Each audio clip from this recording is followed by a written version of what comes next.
মেহেরপুর সদর থানাধীন বুড়িবোতা ইউনিয়নের দক্ষিণ শালিকা পশ্চিম গ্রাম। এই গ্রাম থেকে ইন্ডিয়ান বর্ডারের দূরত্ব মাত্র 1 কিলোমিটার। তা আমরা গোপন সূত্রে সংবাদ পাই যে এই এলাকার ফারাবি ট্রেডার্স নামে একটা ব্যবসা প্রতিষ্ঠান আছে। এই ব্যবসা প্রতিষ্ঠানে অবৈধ ডিজেল, বিপুল পরিমাণে অবৈধ ডিজেল মজুত করা। তা আমরা তো গোপন সূত্রে প্রাপ্ত সংবাদের ভিত্তিতে ঊর্ধ্বতন পুলিশ সুপার স্যারকে অবহিত করি। তার নির্দেশক্রমে আমরা টিম এসে তার দোকানটা তল্লাশি করি। তল্লাশি কারণে প্রায় বিপুল পরিমাণ ডিজেল, পরিমাণ অনুমান 26 ব্যারেল হবে।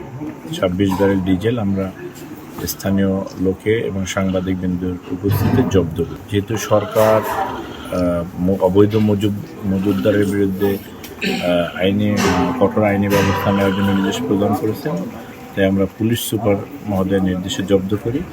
এখন পরবর্তীতে আমরা আইনি ব্যবস্থা করব। এখানে যে সত্ত্বাধিকারী একজনকে যে ব্যবসাটা পরিচালনা করে তাকে আটক করা হয়েছে। সে সন্তোষজনক জবাব দিতে পারে।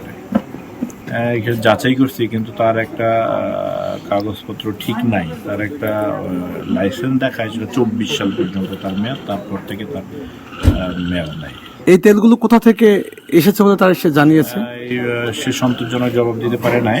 আমরা তদন্ত করে ব্যবস্থা নিচ্ছি, তদন্তকালে পাওয়া যাবে। কত লিটার তেল ছিল এটা যদি একটু মানে কোনো হিসাব? 5,600 সামথিং। এখানে যে 400 লিটার পেট্রোল উনি জমা রাখতে পারে, যেটা আবেদন করছে ওই ব্যাংকের ম্যানেজার, সেটাই আমাদের সরবরাহ করছে। এটা দুইটা কপি, একটা দেখাতে পারিছে ডিজেলের দাম আর ব্র্যাক ব্যাংকে জমা আছে। ব্র্যাক ব্যাংকের ওটা তো মনে হয় আবেদনটা লোন না অরিজিনাল কপি, ওখানে অরিজিনাল বা যেটা লাইসেন্সের ফটোকপি সেটা আছে। আমি এটা শিওর। এই যে তেল সংকট চলছে এর মাঝখানে আপনার এখানে এতগুলো না, তেল সংকটের আগে দেয়া গেল। তেল সংকটের আগে নেই, আমি বেশি 15-20টা ব্যারেল খালি হয়েছে, 15টা মতন খালি হয়ে গেছে। আপনি এটা কোথায় থেকে নেন, কোন পাম্পে? পাম্পে আমার গাড়ি আসে দিচ্ছে। সেই স্লিপগুলো দেখাইছেন গাড়ি? হ্যাঁ দেখাইছে। আচ্ছা, তারপর এতগুলো মজুত মানে রাখা আপনি জানতেন না? মাইকিং বা সরকার? আমি তো বেচছি, আমি তো বেচা কম করি। প্রতিদিন একবার আমরা নিয়ে 10 লিটার 20 লিটার